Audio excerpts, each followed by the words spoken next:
오늘은 고라 일당의 반역, 고라 일당의 반역이라는 제목으로 말씀을 상고합니다. 우리가 14장에서는 이제 이스라엘 전 백성이 10명의 정탐꾼 쪽에 서서 반란을 일으켰다고 그랬어요. 그래서 하나님이 그들을 이제 40년 광야에서 배회하면서 훈련할 거다. 그리고 하나님 앞에 순종하지 않는 자는 다 죽인다. 이렇게 말씀을 하고 이제 광야로 되돌리셨어요. 그리고 15장에서는 이제 이들이 정말 하나님의 백성으로 변화돼야 되기 때문에 율법을 다시 가르치기 시작하셨습니다.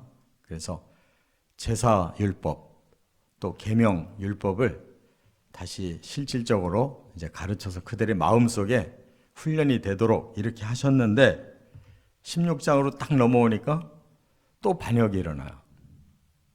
그들은 누구냐면 모세의 사촌들이에요. 모세의 사촌 고라.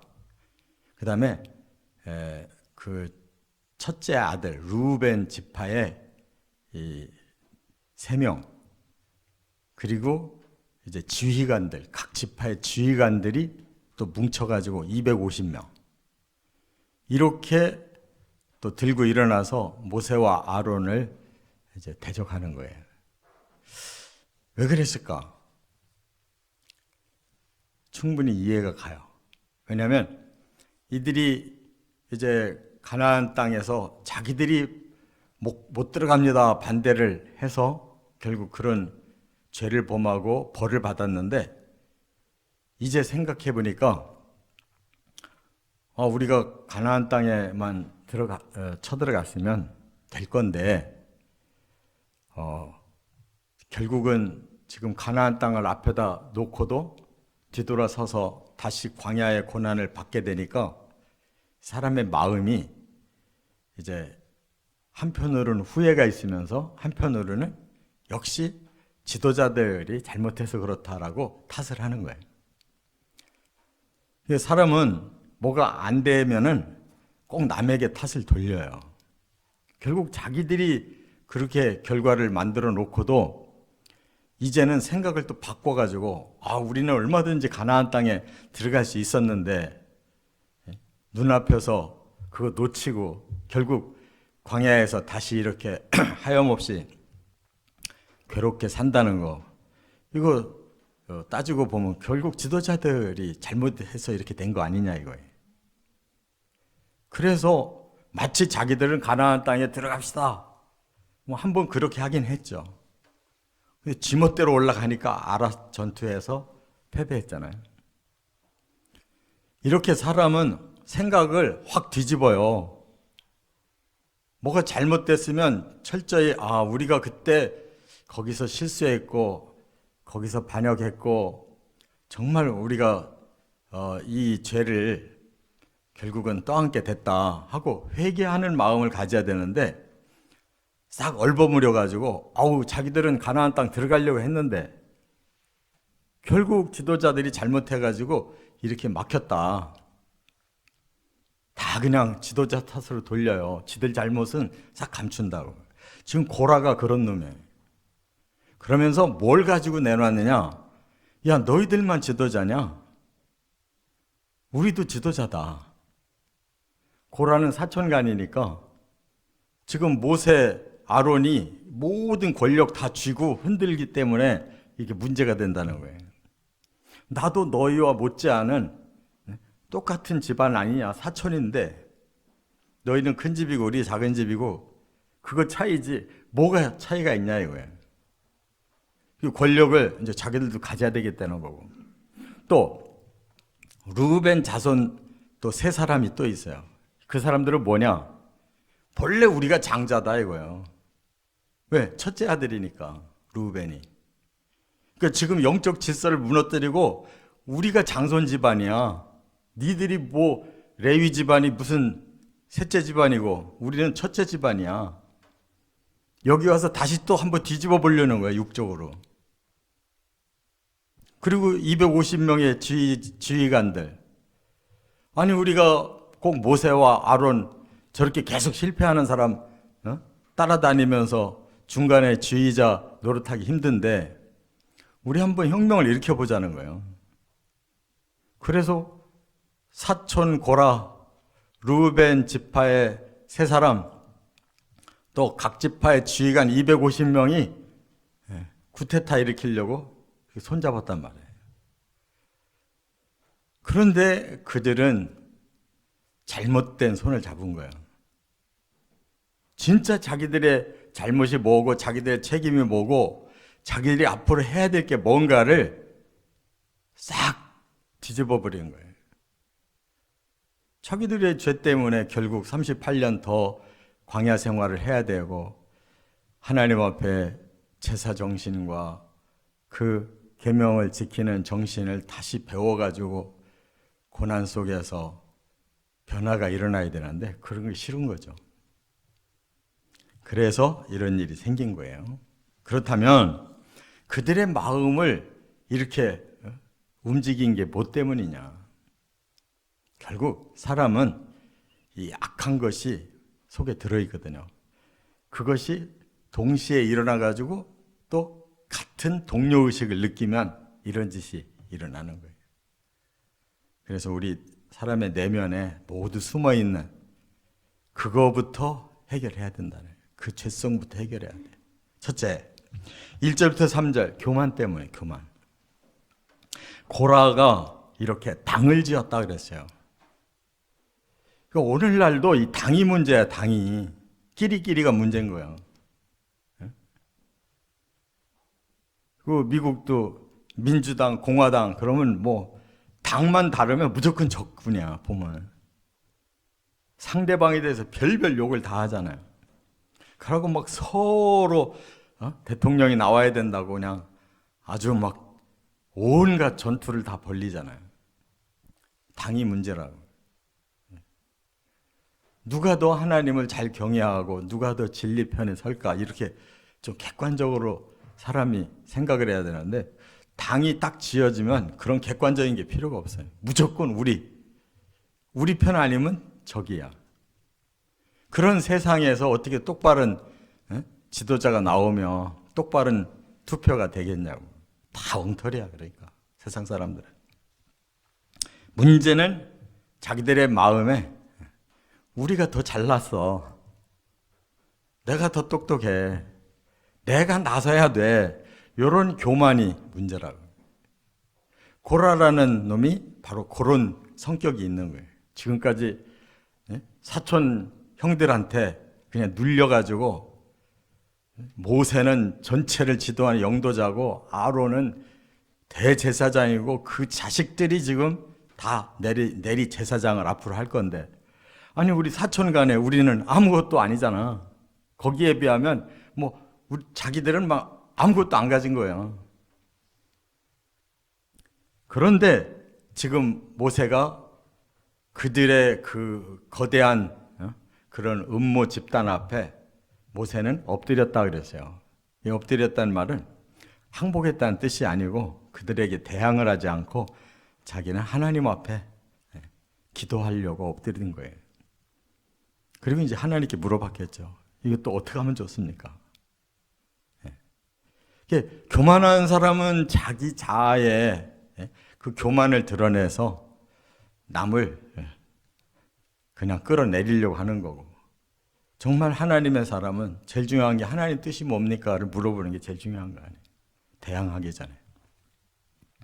그러고 이제 모세가 바로 이 그들을 어떻게 하면 좋겠습니까 하고 하나님께 여쭤보니까 바로 대답을 해주신 거예요. 그래 그러면 결정은 내가 하는 거니까 내가 선택을 누구를 하는지 그들에게 똑같이 그 향을 그 향불을 피울 향로를 가지고 다 나와라. 그래서 제사장을 아론에게 시킬 때 하나님이 선택한 거잖아요. 그렇기 때문에 너희들이 말하는 것이 옳다면 하나님이 선택해 줄 거야. 그러니까 아론이든 250명의 너희 지도자들이든 다 똑같이 향로 가지고 나와서 하나님의 판단 받자. 이렇게 나온 것입니다. 그러니까 두 가지 마음이에요. 모세는 하나님의 뜻을 쫓아는 거고, 그들은 우리도 너 못지않은 능력이 있으니까 우리가 이제는 권력을 이양받아서 우리가 해야 되겠다, 이거예요. 이처럼 사람은 자아가 얼마나 강한지 몰라요. 나 없으면 세상이 없고 나 없이는 안 돌아갈 거야. 내가 이 땅에서 똑똑하고 훌륭한데 뭔가는 내가 나를 드러내봐야 돼. 이런 마음이 가득한 사람들이 정치를 하니까 그냥 어떻게 해서라도 권력을 잡고야 말겠다라는 이런 목표가 엉뚱한 데 있단 말이에요. 그러니까 정말 그 누구도 권력을 가졌다 하면 다 변질되는 거예요. 애초에 목표가 내가 어떤 사람인데 나를 한번 드러내 봐야 되겠다. 하나님이 누구를 택해서 어떤 일을 시키실까를 생각하지 않고 내가 누군데 하고 자기를 높이니까 그 다음에 그 권력이 만약 오기만 한다면 자기 마음대로 이제 휘둘러 보고 싶은 거죠. 이와 같이 이 땅은 지금도 계속 이런 싸움이에요. 결국 자아의 교만과 하나님의 뜻과 싸우는 거예요. 결국 하나님의 뜻을 모르는 사람은 다 자기가 주인공이니까. 이처럼 모세는 애초에 시작할 때 제가 하겠습니다 한 적이 있어요? 하나님 저 못합니다. 말주변이 없어 못합니다.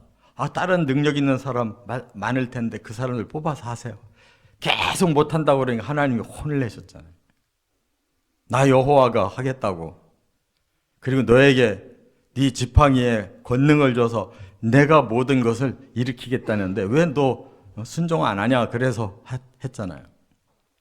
아론이 언제 제가 제사장 하겠습니다. 언제 손들었어요? 하나님이 명령하니까 무거운 마음으로 받았잖아요.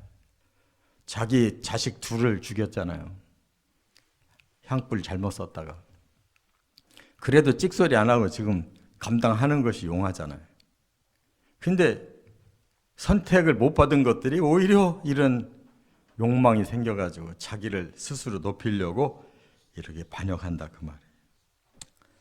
두 번째, 4절부터 11절 또 하나 사람의 마음속에 있는 게 뭐냐? 탐욕이에요. 탐욕. 뭐든지 자기가 다 갖고 싶은 거예요. 탐욕. 그래서 지금 이 고라는 백성들을 섬기려고 하는 지도력을 가지려고 하는 게 아니라 자기가 높아져서 한번 휘둘러 보고 싶은 이런 마음이 있는 거예요. 그래서 너희만 제사장 노릇할 게 뭐가 있냐? 우리 사촌간이다. 똑같은 집안이고 뭐든지 다 똑같이 나눠야 된다. 그런 지금 말을 하고 있는 거예요. 그러면서 모세와 아론을 보고 분수에 지나도다 그랬어요. 이 분수에 지난다라는 말은 너희들 별 볼 일 없는 것들인데 지금 너무 분수에 넘치게 너희들이 권력 누리고 있어. 그런 얘기거든요. 근데 모세와 아론이 언제 권력을 누렸어요? 모든 건 하나님 지시대로만 했고 그들이 앞장서서 하느라고 더 고달픈 삶만 살았잖아요. 심지어 모세는 저를 죽이시고 저 백성들을 살려서 그대로 인도해 주십시오라고 자기 희생을 각오한 사람이잖아요. 그런데 탐욕이 많은 사람은 그런 것이 없어요. 무조건 이것도 내 거, 저것도 내 거 다 누려봐야 돼.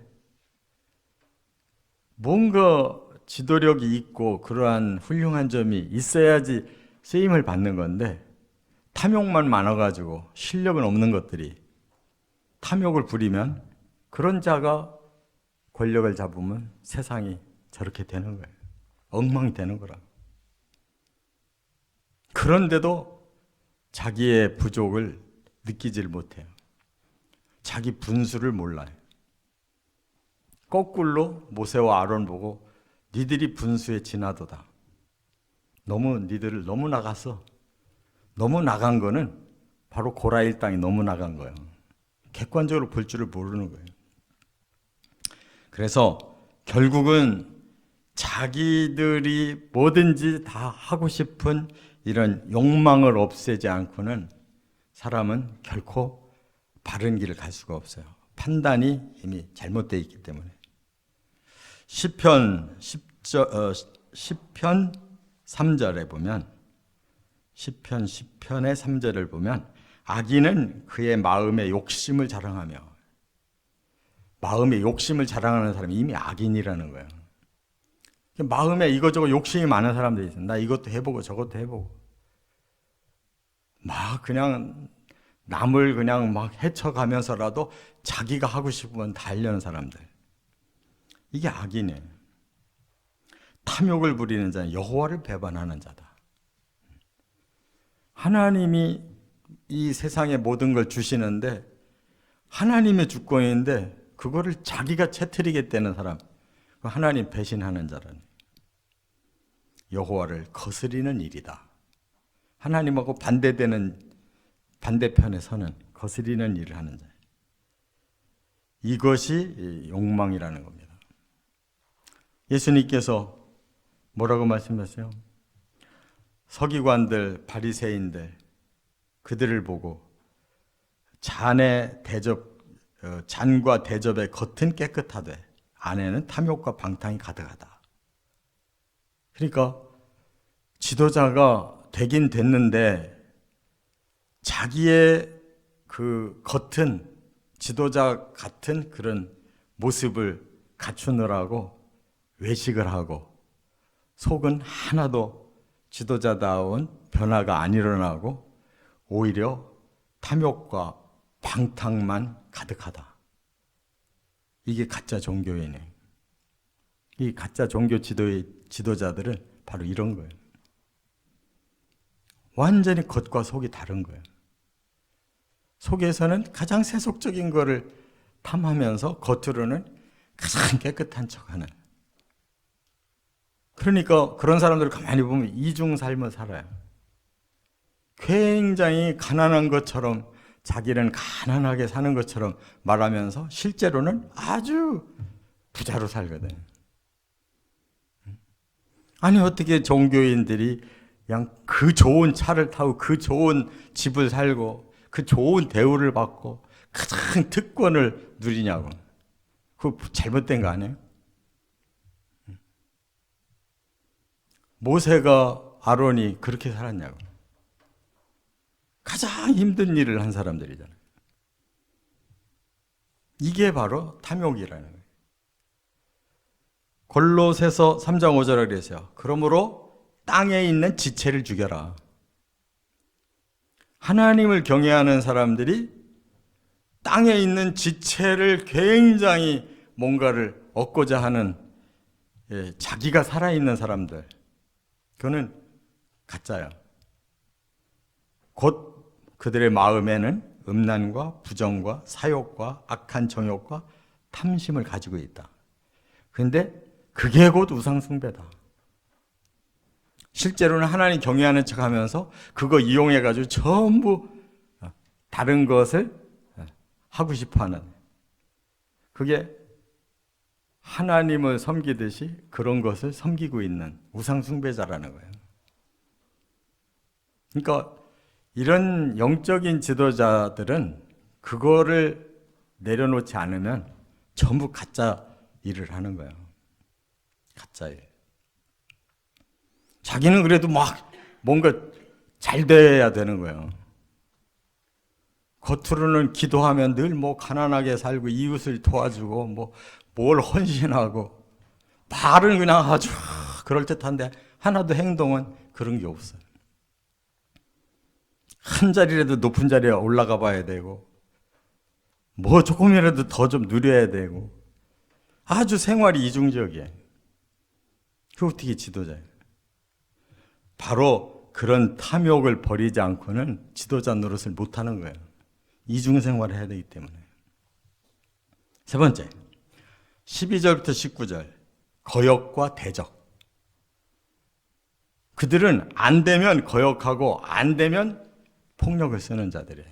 지금 고라와 그 세 사람의 루벤 지파 지도자와 그리고 250명의 각 지파 지휘관들이 결국 어떻게 했느냐?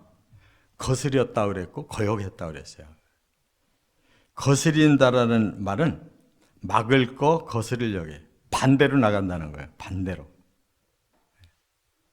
지금 모세와 아론은 하나님의 뜻대로 나가고 있기 때문에 가나안을 처음에는 들어가면 얻는다고 그랬고 나중에는 하나님의 뜻을 거역하는 자들 때문에 그게 안 돼가지고 다시 광야로 백성을 돌려서 그 고난 훈련을 할 수밖에 없었잖아요.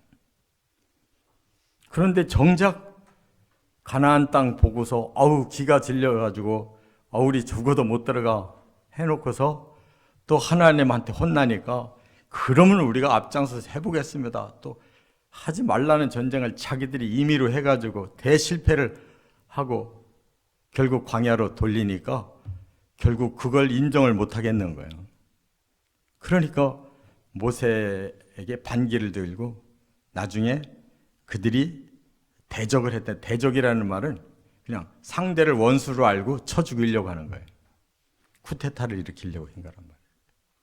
그러니까 안 되면 그냥 완전히 이렇게 폭력적인 이런 방법으로 그냥 억지로 그걸 만들려고 하는데 그것은 하나님이 용서치 않는 거예요. 그렇기 때문에 그것을 보신 하나님이 여기 지금 19절에 보면요. 급하게 하나님이 나타나셔요. 한번 19절 보세요.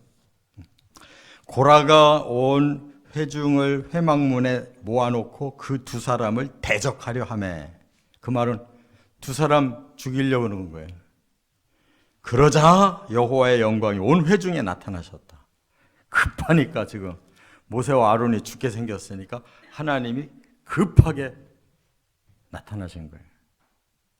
그래서 그 다음 절에 내려가 보면 어떻게 돼요? 바로 고라와 그 무리들을 땅을 열고 그냥 집어넣어 버렸잖아요. 대적하는 자는 이렇게 대적으로 망하는 거예요. 이처럼 하나님께서 손을 쓰시기 전에 우리가 스스로 알아서 우리 자신을 교만을 겸손으로 탐욕을 다 내버림으로 또 거역과 이러한 대적을 잘못을 깨닫고 회개함으로 변화돼야 되는데 이렇게 변화가 안 되고 계속 그 방향으로 나가는 사람은 결국 하나님이 몰살시킬 수밖에 없는 거예요. 그 땅에 놔두면 하나님 공동체 다 망하니까 그냥 하나님이 그들을 싹 쓸어버릴 수밖에 없었어요. 이처럼 우리가 정말 문제가 뭐냐? 로마서 12장 19절의 말씀대로 정말 이런 극한 상황이 왔을 때 어떻게 해야 되는가를 알아야 돼요. 이걸 못해서 다 교회들이 분란이 일어나고 성도들도 원수가 되고 그러는데 그거는 하나님의 방법이 아니에요. 한쪽에서 그렇게 나온다 할지라도 어떻게 해야 되느냐? 로마서 12장 19절에 내 사랑하는 자들아 너희가 친히 원수를 갚지 말고 하나님의 노하심에 맡기라. 기록되었으되 이 기록이 어디 있냐면 신명기 32장 35절에 있어요. 바울이 그 말씀을 인용해서 지금 원수를 친히 갚지 마라. 하나님의 진노에 맡겨라. 그런 거예요. 그러면 신명기 32장 35절에 뭐라고 되어 있느냐? 원수 갚는 것이 내게 있으니 이게 하나님 말씀에 내가 갚으리라. 이렇게 하나님 갚으시잖아요. 모세와 아론은 엎드려 있을 뿐인데 하나님이 직접 나타나서 그들을 싹 쓸어버리잖아요. 그리고 250명에게도 너 향불 피워서 와라. 내가 누구를 택한지를 보여주겠다. 그리고 아론의 지팡이, 쌍난 지팡이가 바로 그걸 증명을 해줬잖아요. 이처럼 항상 결론은 하나님께 둬야 되는 겁니다. 우리 사람이 머리 굴리고 감정적으로 이러면 안 돼요. 꼭 기도해보고 하나님 뜻이 뭡니까? 그쪽으로 제가 순종을 하겠습니다 하고 하나님께 맡겨야 돼요. 그래야 교회도 다시 잔잔해지고 성도 간의 불화도 잔잔해지고 결국 하나님의 편에 모두가 함께 설 때 회복되는 거예요. 할렐루야. 교만 없애야 돼요. 탐욕 내려놔야 돼요. 이렇게 폭력적으로 하려고 하는 거 절대 안 돼요. 이것이 하나님의 공동체의 변화라는 거예요. 이 변화가 안 일어난 것들은 중간에 이렇게 멸망했잖아요. 꼭 하나님의 뜻대로 순종해 살아가시길 주의 이름으로 축원합니다.